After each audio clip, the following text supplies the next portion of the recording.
Hi అండి. అందరికీ నమస్కారం. అందరు ఎలా ఉన్నారండి? నేనైతే బాగున్నాను. మీరందరూ క్షేమంగా ఉండాలని కోరుతూ మీ స్వర్ణ శ్రీనివాసనండి. ఈరోజు వీడియోలో నా ఈవినింగ్ నేను ఏం పని చేసుకుంటాను అంటే చేసే పనుల్లో మీకు ఏదైనా కొంచెం ఉపయోగపడతాయని ఈ వీడియో తీస్తున్నానండి. ఇప్పుడైతే సాయంకాలం వచ్చి స్కూల్ నుంచి వస్తాను, ఇలా చూడండి బాగా మబ్బులు కమ్ముకున్నాయండి. ఆకాశం అంతా నల్లగా మబ్బులండి. అసలు భూమి మీదకి పైన మేఘాలన్నీ కమ్మేశాయండి కిందకి. భూమి మీదకి ఇంకా పడిపోతుందేమో, మేఘాల కిందకి పడిపోతాయేమో అన్నంతగా ఉన్నాయండి.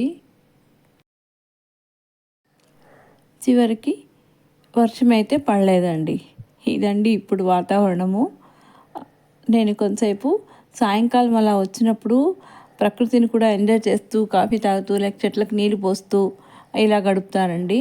ఇక ఇంట్లోకి వెళ్ళిపోయేసి ఇంకా ఏమైనా సర్దుకునేటివి ఉంటే సర్దానండి. ఈరోజైతే కొంచెం డైనింగ్ టేబుల్ క్లీన్ చేసుకుందామని క్లీన్ చేస్తూ ఉండానండి. ఈ కప్పులన్నీ ఒకరోజు కబోర్డ్లో ఉండేటి పక్కన తీసి కడిగి నీట్గా పెడదామని ఆరబెట్టానండి. ఆ విధంగా డైనింగ్ టేబుల్ మీద ఇదో అండి ఇప్పుడు ఎత్తి పెడుతూ ఉన్నాను కదండి. ఈ కప్పుల్లో ఇక్కడ బ్లాక్ ఉంది చూడండి. ఈ కప్పు ఏజ్ ఎంత అనుకుంటున్నారండి? 60 ఇయర్స్ అండి. ఇది మా నాన్నగారికి తను జాబ్ చేసేటప్పుడు ఎవరో ఒక ఫ్రెండ్ కొనిచ్చాడంటండి గుర్తుగా. 2 కప్స్ ఉన్నాయండి. ఈ 2 కప్పుల్ని నేను నాన్నని అడిగి అమ్మ వాళ్ళని అడిగి నేను తీసుకొచ్చుకున్నాను గుర్తుగా.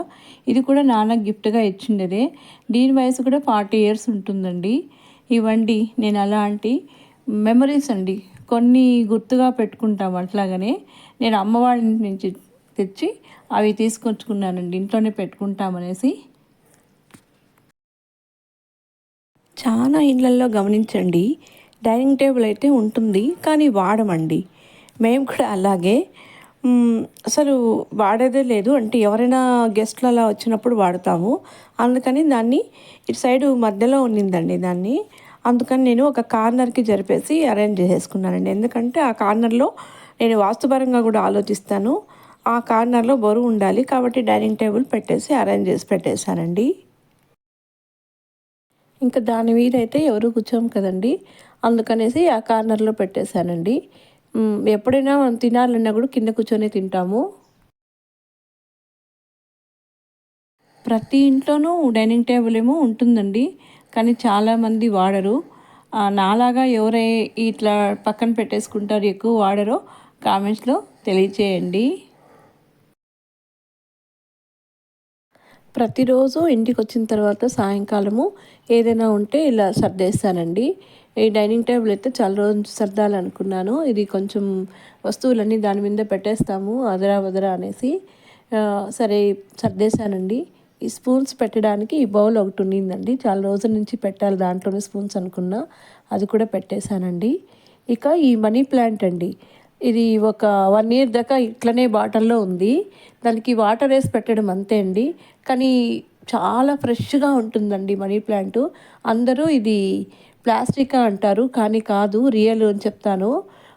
చాలా బాగుందండి. ఇది డైనింగ్ టేబుల్ మీద కరెక్ట్గా సెట్ అయిపోయింది. నాకైతే ఏదైనా సర్దడం అంటే చాలా ఇష్టం అండి. నిజంగా అది ఎందుకో తెలీదు. ప్రతిదీ వస్తువు ఇంట్లో ఎక్కడెక్కడ ఏ సర్దాలో అలా సర్దుకుంటూ ఉంటాను. ఒక్కొక్కసారి ఏ పని లేదనుకుంటే దాన్ని తీసి మళ్ళీ వెరైటీగా వేరే రకంగా కూడా సర్దుతాను. ఇదొకటండి నేను చేస్తూ ఉంటాను అప్పుడప్పుడు.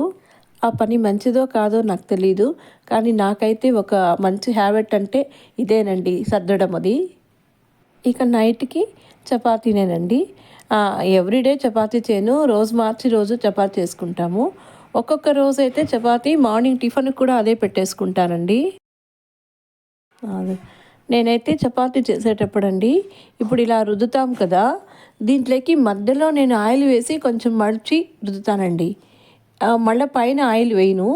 ఈ మడచడం కూడా ఎందుకు అంటే, మనం మడిచి ఇలా రుద్దినప్పుడు లోపల ఎందుకు ఆయిల్ అలా పూస్తానంటే ఎక్కువ పోయిన ఊరికే జస్ట్ అండి, అది మళ్ళీ కాలేటప్పుడు లోపల ఆయిల్ వేడెక్కి ఆ భాగం కూడా కొంచెం బాగా కాలుతుందండి. ఎందుకంటే మడిచి రుద్దుతాం కదా మనం చపాతీ, అందుకనేసి నేను ఈ విధంగా ఆయిల్ పూస్తాను. ఇదో అండి నేను చపాతీలు అయితే ఇలా విధంగా చేసుకుంటాను. ఒక 4 చేసుకుంటానండి. నాకు 2, మా ఆయనకి 2 లెక్కన. ఇంక మార్నింగ్ టిఫిన్‌కి కూడా ఇంకొక 4 చేసి పెట్టేస్తాను. ఎందుకంటే మరుసటి రోజు ఈజీగా మనం పెనం మీద వేసి వేడి చేసుకొని తినేసి వెళ్ళిపోవచ్చండి. అందుకని ఇది నేను చపాతీ చేసేటప్పుడు ఫ్రైడే రోజు మాత్రం చపాతీ పెట్టుకుంటానండి. ఇదోనండి చపాతీ వేడి చేస్తున్నాను చూడండి. కాలుస్తున్నాను. ఎంత బాగా పైకి ఇలా ఉబ్బుతుంది కూడా అండి. చాలా బాగా కాలుతుంది చపాతీ కూడా. మనకి ఒక పొర వేసి మామూలుగా ఒకసారి రుద్ది వేసేసినామనుకోండి, దానికంటే ఇలా మడిచి వేసుకుంటే చాలా బాగుంటుంది, టేస్ట్ బాగుంటుంది, తినడానికి కూడా చాలా బాగుంటుంది. నేను చపాతీ అయితే ఇట్లనే చేస్తానండి. ఒకసారి రుద్ది వేసేయను మామూలుగా. ఈ చూడండి బాగా పొంగుతుంది కూడా చపాతీ కూడా.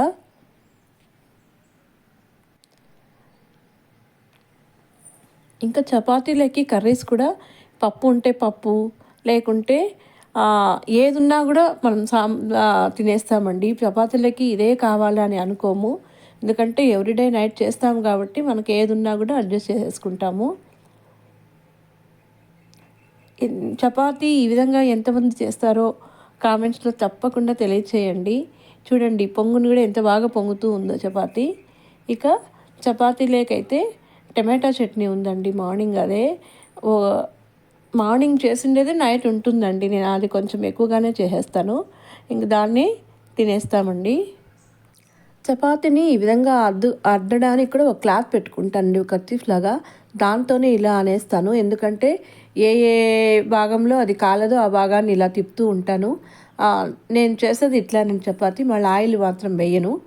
ఇంకొకటండి, నేను ఆయిల్ ఒక మంత్కి ఎన్ని లీటర్లు వాడతానో చెప్తానండి. మీరు కూడా కామెంట్స్లో తెలియచేయండి. నేనైతే 1 మంత్కి నాకు కరెక్ట్గా క్యాల్కులేట్ చేస్తే 1.5 లీటర్ మాత్రం అవుతుందండి. అంతే నేను వాడేది. అది 2 లీటర్స్ అంటే ఇంకా ఎప్పుడైనా రిలేషన్స్ అలా వచ్చినప్పుడు కొంచెం ఎక్కువ అవుతుంది. అంత తప్పించి మళ్ళీ ఎక్కువ వాడనండి ఆయిల్ మాత్రము.